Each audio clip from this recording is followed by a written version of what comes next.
We are spending some time living with this 2025 Land Rover Range Rover Autobiography long wheelbase 7-seater, which is quite a long name for quite a nice vehicle. The latest generation of the super luxurious, super capable, and super status symbol British SUV. We now have this newer tier of ultra luxurious, ultra prestigious SUVs with the Rolls-Royce Cullinan and the Bentley Bentayga.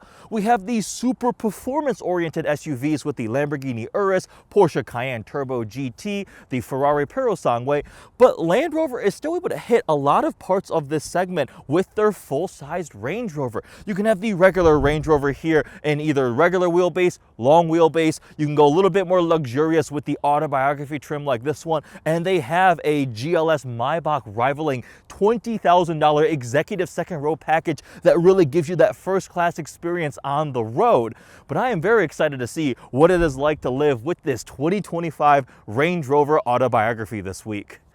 In terms of the powertrain, we have said goodbye to the 5-liter supercharged V8, a fantastic engine. Instead, we now have a BMW-sourced 4.4-liter twin-turbo V8. And if you're familiar with the BMW lineup, you see that engine in a lot of their vehicles. This one here is a P530, so it makes 523 horsepower and 553 pound-feet of torque, 8-speed automatic transmission, and of course, it has an all-wheel drive system with all the differentials and the fancy tech to make this thing as capable off-road as you would expect from a Land Rover Range Rover, even though most owners probably aren't doing any sort of off-roading in their Range Rover Autobiographies other than maybe it snows on the way to the country club or something. Now, there's a couple other powertrains available too. We actually have a slightly more powerful version of this V8 in the P615. That's in the SV trim, which sits above this Autobiography, and there is a lower tier 3-liter inline 6. There's a plug-in hybrid available, and I think Land Rover is working on a fully electrified version of the Range Rover, which would make sense for a luxury SUV like this.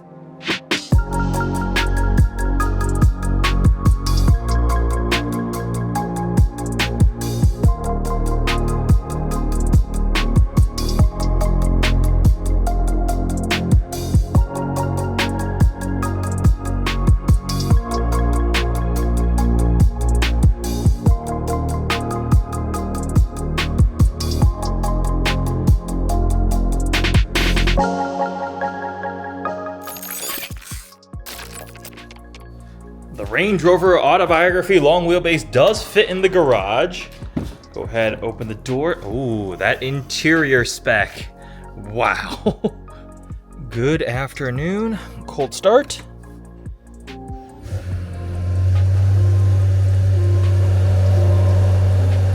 We've got the wireless phone charger right there. CarPlay connected, wireless CarPlay boots up. Off we go. First errand today is picking up my new custom suit, which is very, very exciting. And we're gonna go ahead and hang this up inside. There's a little hook right there. New suit is safely hanging in the back. All right, off to the next errand. A big thank you to Alex at Alexander's Custom Clothiers in Northville for the new custom suit. He's a proper car guy too. He daily drives a Raptor R, which is parked over there, has a Ford GT and a couple other cool cars. All right, first thing to do is turn on our heated seats because it's still a little bit chilly out, and then we need to turn on our massage seats. So go to seat control, massage, power, the various different settings available. I like combination, rolling, intensity 5. We'll go with that for now. All right, off to the next errand. This thing has a really impressive turning radius. It has rear wheel steering. So Range Rover or Land Rover says that this has the best turning circle of any Land Rover, which means it's better than a Evoque, which is kind of crazy. That's the magic of rear wheel steering. Next errand is a little less exciting. We go to the Secretary of State to go get a real ID, just those things you have to do. But it's definitely nicer when you're in a Range Rover Autobiography, and the sun's out right now too, as you can see through the giant panoramic roof up there. Well, that person wins the nicest luxury SUV in the Secretary of State parking lot with a Bentley Bentayga. Quick grocery run. Let's go ahead and open the tailgate, press the button. We do have the split tailgate, the upper and the lower. For the lower, we can press this button right here, and it will also open up. When you have the third row of seats folded up, it's not a lot of cargo space back here. If we needed more, we'd fold down the third row, but I just have some groceries, so plenty of space back here. This is also power up. So if I go ahead and press that, it goes up. Something that's nice about the split tailgate is I think it makes the upper part not as long. So if you don't have as much space behind your vehicle, let's say you parked up against a pillar or something or another car, that actually has a little bit less of a swing upward. I'm curious, if you have the bottom half down and we just go ahead and close the top half, will it auto close both halves? Yep, it power closes both halves of the tailgate. Door handles pop out to greet you. Step in to the Autobiography. Soft close doors, a requirement. The center console area is pretty clean because we just have the start-stop button and your transmission selector. There are no other buttons or controls here because everything is through the touchscreen. And I think this infotainment screen has some sort of polarization because that's not what it looks like to my eyes. It's messing with the camera. So this is a long wheelbase, but luckily it still does fit in the garage. Careful not to hit the Macan. Wow, that is a pretty sunrise this morning. I guess that's one perk of waking up so early, as you do get to see a nice sunrise sometimes. What in the world is that thing?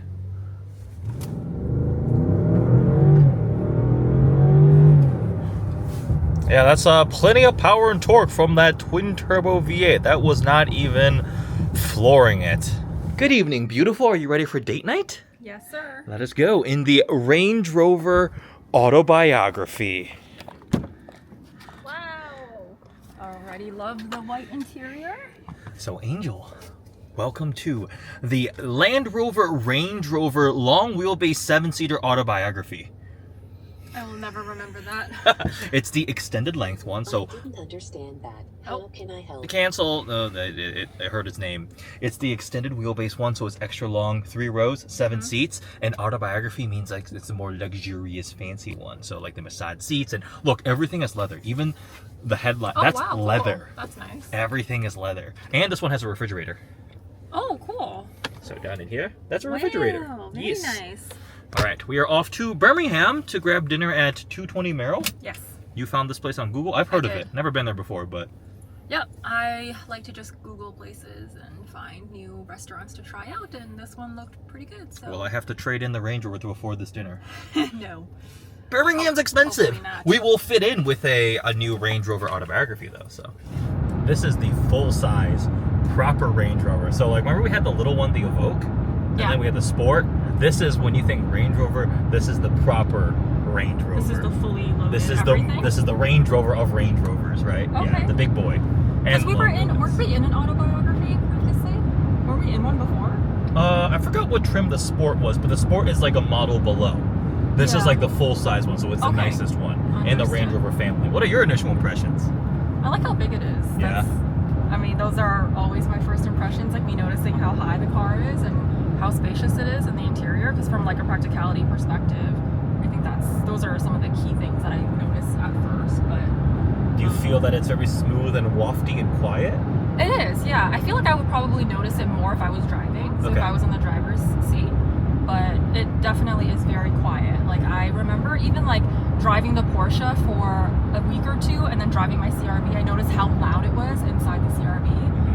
So I think just the fact that I'm having these different driving experiences, I'm able to notice more of a difference, I would say. But this is even a step above the Macan, right? This is active noise cancellation. Like it's way more isolated. Like this is like A8 S-Class levels of quiet. Okay. Like try to listen for the wind noise and tire noise and exterior stuff. It's not really there. I mean, we're doing freeway speeds. Right. So would you purchase this as a daily for yourself? If I wanted an SUV and I wanted like luxury, yeah. Remember you asked me like, what's the SUV tall version of the A8 or the S-Class or the 7 Series? One of these or like a GLS Maybach? Understood. Yeah. So this absolutely checks that box of the ultra luxury floaty SUV. I'm also noticing how big the steering wheel is too. Is that something that you noticed, or is that like standard size? It fits the size of the vehicle, I'd say. Okay, alrighty. I do also notice that everything is very minimalistic and very clean, right?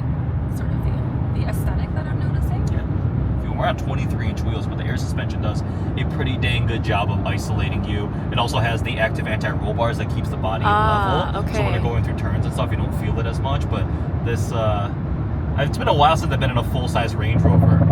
Like those are the construction rumble strips. Right. we heard it, but we didn't really feel that at all. Yes, and another car right. going, right? There's more coming up right now, right?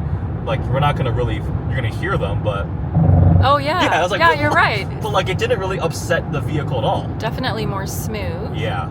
I thought this was pretty cool. The fact that there are 2 of these. What do you even call these? Double the sun visors. Yeah, the sun visors. So one here and one here. This is the first time I've sat in a car that had double sun visors. That's pretty cool. That's badass. 4x4 squared. We have illuminated seatbelt buckles, which are nice. Help you find it at night. Although I'm still struggling. Why is it so hard one-handed? There's also very discreet ambient lighting, right? Down here? Yeah. Is it on that side as well? Yep. Around the center. I still haven't put my seatbelt in. Oh, darn. We can change the color of that ambient lighting. What color would you like, honey? Green. Please select a color. Let's see, we go to... This infotainment is not the easiest Cabin to lighting, use. right there. Oh, Was okay. that it? Maybe I'm just dumb. Huh? Maybe not. Oh, wait. that was slow. Sorry. Ah! Cabin lighting. Ooh. Ocean Forest blue. green. Cool. That to your liking. Mm-hmm. Or we can do my color, which is full custom. Oh, wow. Accent, foreground. Footwell. Oh. Oh, footwell is just on or off. Oh. Does not look like there's color for footwell. So we'll do green and green. There we go. Kind of like aqua green looking. Cool. I'm a fan of this split tailgate setup because I can lower the bottom half right here and it gives me like this extra surface area, this like table to organize my backpack, my camera gear. Like this is pretty awesome actually. Now this isn't like super exclusive to the Range Rover, the BMW X5 has it too, and I'm sure there's other SUVs that I'm not thinking about, but it's really, really convenient. I like it quite a lot. And if you have something that you don't want to roll or fall out of the back, you can also just open the upper half and the lower half keeps stuff in here in place. So it's very convenient. Big fan. Although, what is this cargo shield hiding? There must be... oh, you can take it off if you fold down the 3rd row seats, which we'll actually do right now. I wonder, I think it's this one. Oh, headrests go down. Oh, the 2nd row moved a little bit out of the way. There we go. All automated. Okay, so yeah, you can move this to there if you wanted to shield your entire back. And now we have tons of storage space back here. Time to go do Angel's favorite activity, shopping. It's actually eating and sleeping. Wait, eating and sleeping and shopping in that order? Probably sleeping, then eating, then shopping. This color is pretty cool. It's called Charente green, C-H-A-R-E-N-T-E gray. Charente, whatever it's called, right? It's a metallic gray that depending on the lighting, like right now, it has almost like a little bit of a purplish hue to my eyes, but that will change depending on the lighting. It's a pretty classy looking spec. We've got the 23-inch wheels and the aluminum finish there. And I gotta say, the rear styling is growing on me. Initially, I didn't love the look of these new taillights. I was like, what happened to proper full-size taillights? It's a really minimalistic look on the updated Range Rover, but it is growing on me. It's very, very sleek looking. And then we have the puddle lamp down here on the side, which is pretty cool. Let's go ahead and hop in. It's been a long, busy day. Just grabbed some food to go. After doing a bit of shopping, Angel was back at home. Time to head home for the night. Angel and I got married today at the courthouse. Yes. And then it was a very special day, and we got chauffeured everywhere in the Range Rover, which was quite nice. It rained though, but we made the best of it. And then we had a family dinner in downtown Detroit with my parents and your parents, which is now both of our parents, right? And now we're gonna meet up with a couple friends to catch up and celebrate a little bit out in the Range Rover. I am running low on gas though. Will we make it to Birmingham? I think so. It's only 30 minutes, right? Yeah, 20 miles. We're on 62 miles empty. Been averaging about 18 mpg. Do you even know what that means? No. Miles per gallon? Is that what Yeah, that is? yeah, Oh, but like okay, that okay. number, because you're used to liters per kilometer, right, Yes, as a that's Canadian. correct. Mm-hmm. If you told me liters per, I couldn't even tell you what a good number of liters per kilometer is. Let me guess. I don't even 4 know. Oh, you don't even know? I don't know. Comment below, what would be a good liters per kilometer efficiency? Because we're averaging 18 mpg, which makes sense because this has a twin turbo V8. It's big, long wheelbase, and it's big, right? I think your parents enjoyed sitting in the back, though. I think they did. Yeah. They really did like the car. Not the price point, though, but this car is very nice. For the price point. They were very shocked. They were were they? very shocked at how expensive this car was. Well, your parents don't really know cars. That's true. And yes, that's correct. they don't really know what the brand probably means, but this is Yeah. So, like, that's interesting. Them just looking at this, they would not have known. You know, I think my dad does recognize Like Range a Land Rover? Okay. So I feel like he is familiar with the brand, but I think he's still quite shocked at the price point because, I mean, he owns the Dodge Caravan, which is what, 20 grand When it was new, Canadian probably. when it was new. Yeah. So he can't fathom spending, 180,000 USD on a vehicle. This is a house. Exactly. It used to be. Houses are expensive now, but it's a lot. Absolutely. It's very It is a well. lot. Did you expect it to be this expensive?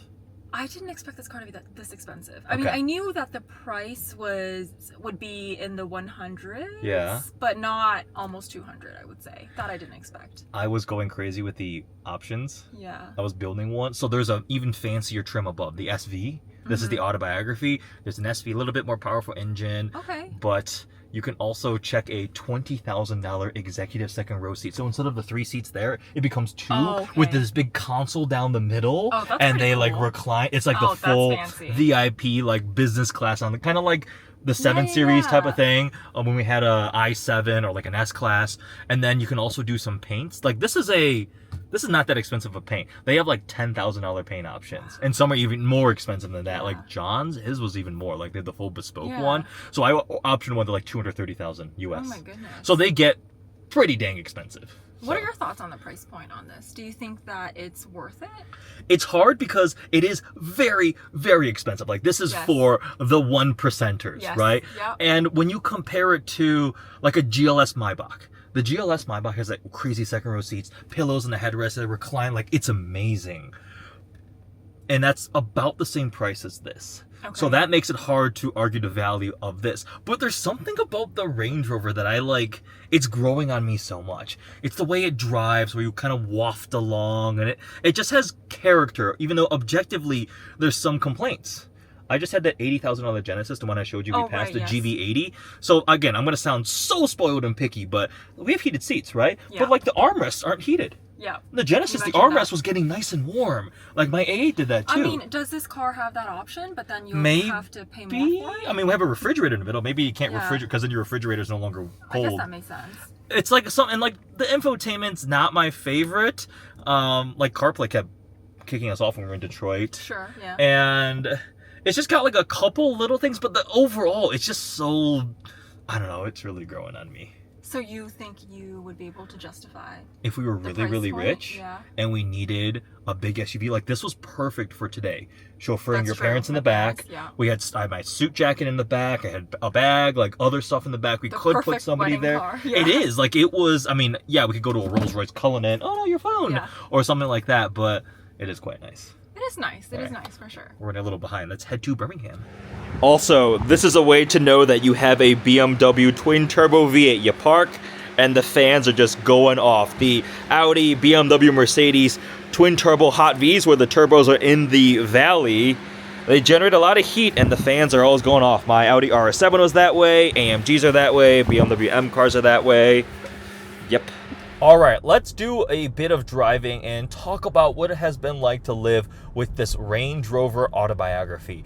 I have fallen for this thing. I like it quite a lot. It is just so nice. It checks all the boxes you want in a full-size executive luxury experience. It's smooth, quiet, composed, isolated, comfortable, and convenient. In the sedan world, we have something like the Mercedes S-Class, the Audi A8L, the BMW 7 Series, and this really is like the SUV equivalent, a Range Rover or maybe a Mercedes GLS, and if you go up a tier to a Rolls-Royce Cullinan or a Bentley Bentayga. But it does make sense why so many successful, wealthy individuals and families choose to have a Range Rover as their full-size daily driver luxury SUV.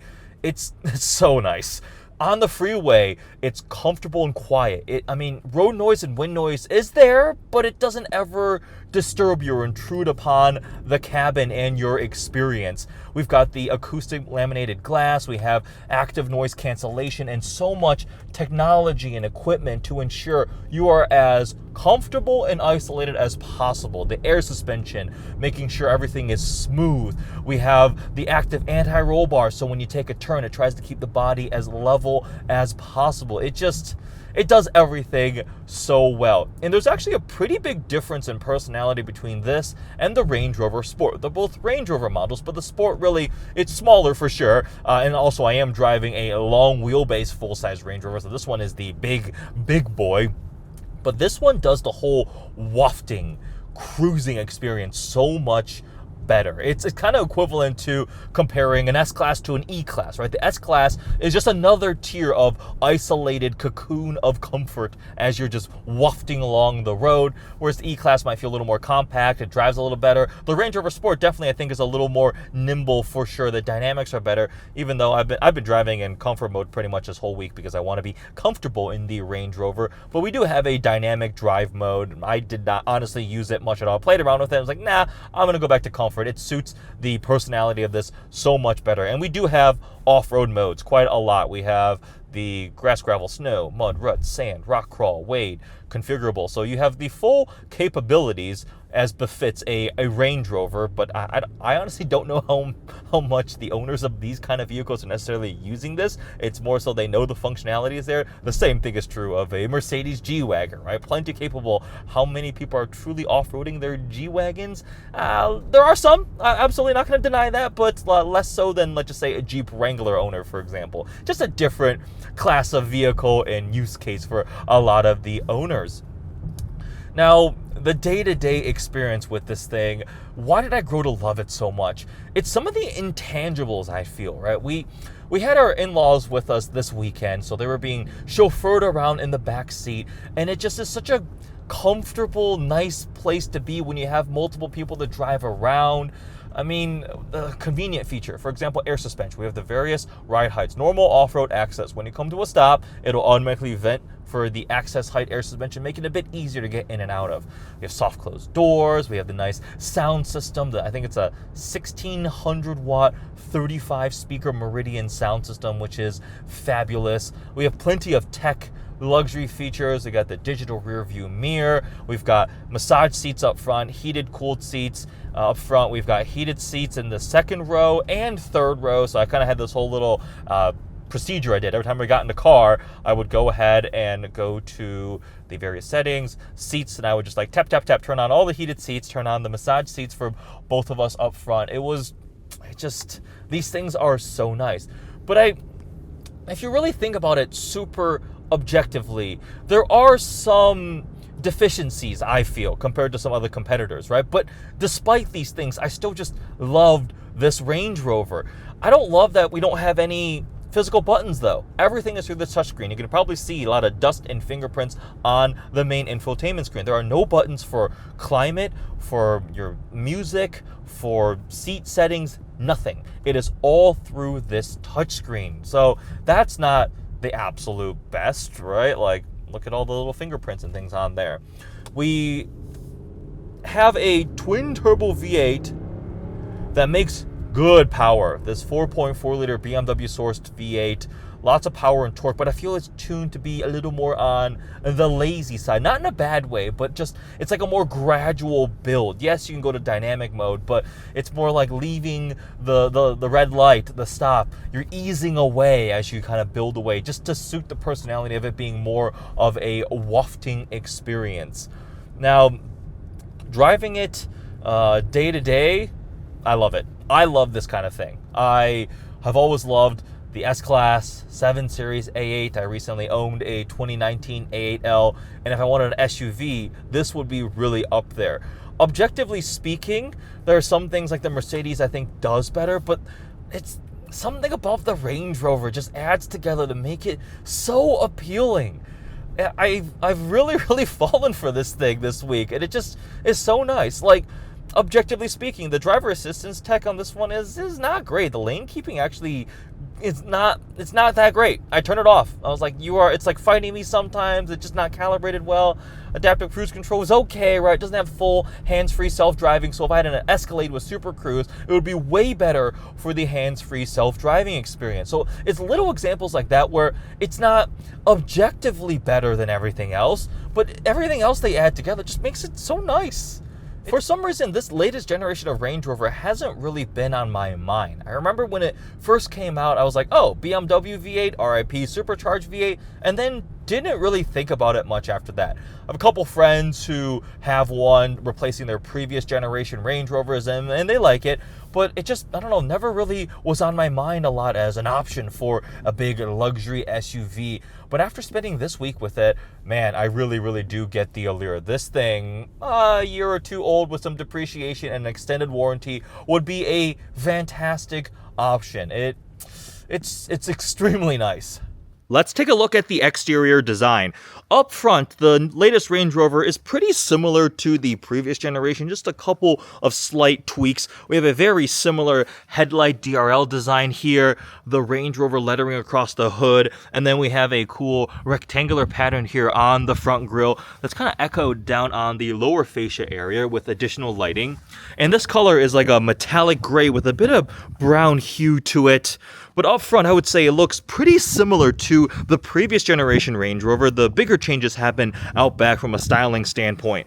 We have the 23-inch wheels on this one, and then a little Autobiography badge here on the side with this design trim there. And Range Rover has their kind of 3 lines design philosophy. So a very strong line here in the middle, a shoulder line, that's actually pretty pronounced if you take a look at how much this is like a shoulder here. And then we have the falling roof line, and then the rising lower line here. So it's kind of like 3 lines as it tapers back to, they call it like the boat tail rear, where it kind of comes in, and it looks very elegant and classy. Now, the new taillights, when it first came out, I was not a fan. I was like, what happened to actual proper real taillights? It's just this thin little strip here, but it has grown on me. It definitely looks much more minimalistic and sleek, elegant. I mean, out back, you just have the Range Rover lettering. You don't even see exhaust tips back here, so it's a very clean and simple design. And this one, as the long wheelbase, is pretty big. Just look at how long that rear door is. Definitely has the presence you would want in a full-size, long wheelbase Autobiography Range Rover. Let's check out the second row space and third row. So if we press this button here, press and hold, the seats move out of the way. The driver's seat actually also moves forward, and then the second row will get out of the way for us to access the third row. So we have additional buttons here for one touch up and down. So if I press this one, this should drop the seat down. It is one touch, although this one you need to press and hold. The third row ones is one touch, and go ahead and put this one down too, and then I will put this one up. All right, how's the third row? Okay. All right. Yeah, not great. All right. At 6'3", I don't fit. The roofline comes down so much, my head is wedged back here, and I am a little bit scared about putting these seats back. So you have another set of buttons back here for moving the second row back. Yeah, my knees. Okay, all right. I fit as long as this seat is not all the way back. So this seat here, you can actually move the second row seat back, and I would have no leg room. So the third row seats are heated for children or shorter people. But if you are a full-size adult, second row. So let's go hop in the second row. Now, let's put this seat back. So we press and hold that. Both the seats move back to the original position. All right, in the second row, we can actually move these seats back so they also recline a good amount, actually.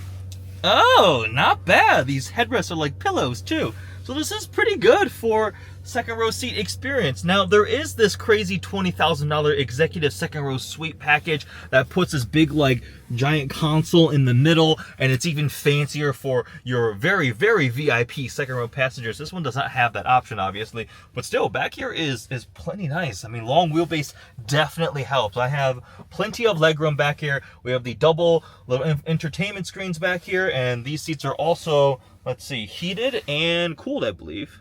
We can also control either or both windows with one switch. So right now, it's just the passenger side.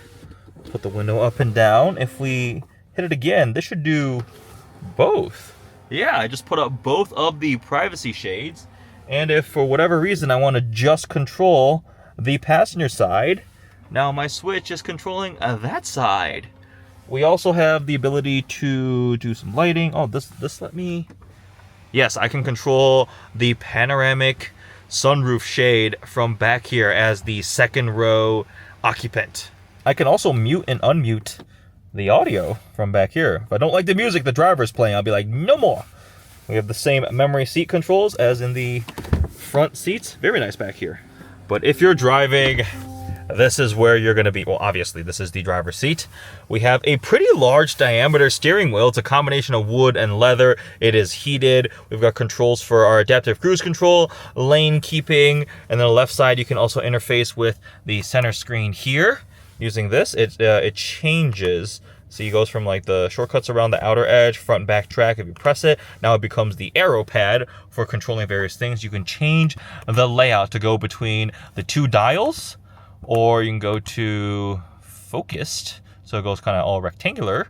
The native infotainment system has these like different kind of like section tiles for various functions, from slope assist, compass, some off-road info here, and then you go to like all your different apps, whether you're pulling up your cameras or, let's see, go back here. I usually just am using CarPlay the entire time. We have wireless CarPlay. What else? All these different functions. Wade sensing. Ooh, yes, for going through deep water. So it uses, I believe, sensors on the underside of the side view mirrors to determine how deep the water is, to tell you, is it safe? Ride height, let's max our ride height. Off-road 2, we'll let the air suspension go up. I want to see how high the ride height will go. 4x4 info. You actually really feel it going up. Something else I noticed is the side view mirrors are actually pretty small. They're kind of tiny given how big of an SUV this is. I don't know if it's for aero, for styling, off-roading maybe, so you don't smack your mirror into a tree as you're trying to drive by. But this infotainment system is good. It's not my absolute favorite. You have a lot of functions, but it's not, I think, the easiest thing to use, and it's starting to show its age maybe just a little bit, but it's definitely a big step up from the previous iteration, which I remember being really, really glitchy. This one hasn't had any big problems from my experience this week. All right, we are in off-road 2. Whoa, I can immediately already tell we are quite a bit higher off the ground. Dang, all right. That adjustable height air suspension aired all the way up for additional ground clearance. Not bad. Wow, actually that's pretty substantially noticeable.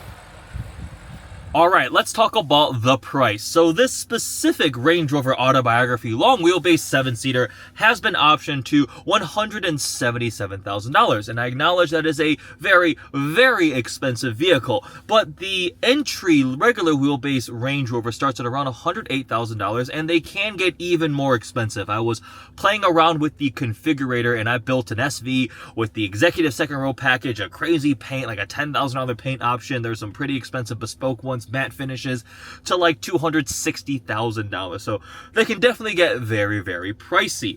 But how does it compare with other options out there? A car that comes to mind is the GLS 580, a Mercedes. It's a big SUV, you get the V8 available. The entry-level GLS 580 starts at, I think, 115 grand. There's a GLS 63, though, that's like 150 grand, I believe. And then there's a GLS Maybach, which is like right around this price point, 170, 180. You can option those up to 200, but I actually think the GLS Maybach is a pretty good value when you think about the executive, like, first-class experience on the road. The GLS Maybach is a pretty compelling option.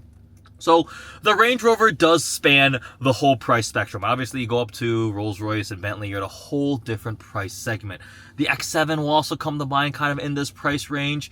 But there's something else that's worth talking about is the Lincoln Navigator Black Label, a Cadillac Escalade Platinum. Now, those are also big, full-size luxury SUVs filled with tech, lots of presence. You can get the Cadillac with a V8, obviously, of the Escalade V, which is utterly ridiculous at $150,000 if you can get it for MSRP. But those are like truck-based SUVs, and they definitely feel it. They don't have the same floaty driving experience quite matching something like this Range Rover, some of the German options. So it's just a different feel. And I think the customer, when they're shopping for a Range Rover, I have to ask some friends if they've considered, the couple friends I know who have had multiple Range Rover autobiographies, they were not considering a Navigator or a Escalade. So there might be a slight difference in the customer. With that, we are wrapping up my time living with this Range Rover Autobiography. Is it a bit of a shame that we no longer have the supercharged V8? Because I think that really did make this a unique offering compared to pretty much everybody else who was twin turbo V8. It's a little bit of a shame, but this engine is still perfectly fine. It delivers a great luxury experience, a lot of tech, comfort. It's missing out on a couple little minor things, but for some reason, like the overall experience is still fantastic. Like, I wasn't finding myself like, oh man, doesn't have the same driver assistance system as Cadillac Escalade with Super Cruise and being upset about it, right?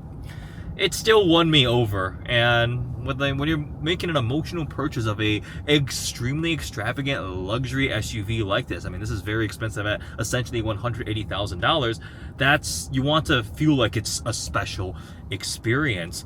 Would I buy this over a G-Wagon for day-to-day driving? Absolutely. I think I would pick this over a Mercedes GLS, a X7, and ideally I would get one maybe 2 years old with an extended warranty that's depreciated a bit, and that's the sweet spot to buy a Range Rover Autobiography. But I hope you guys enjoyed this vlog. Thanks for watching.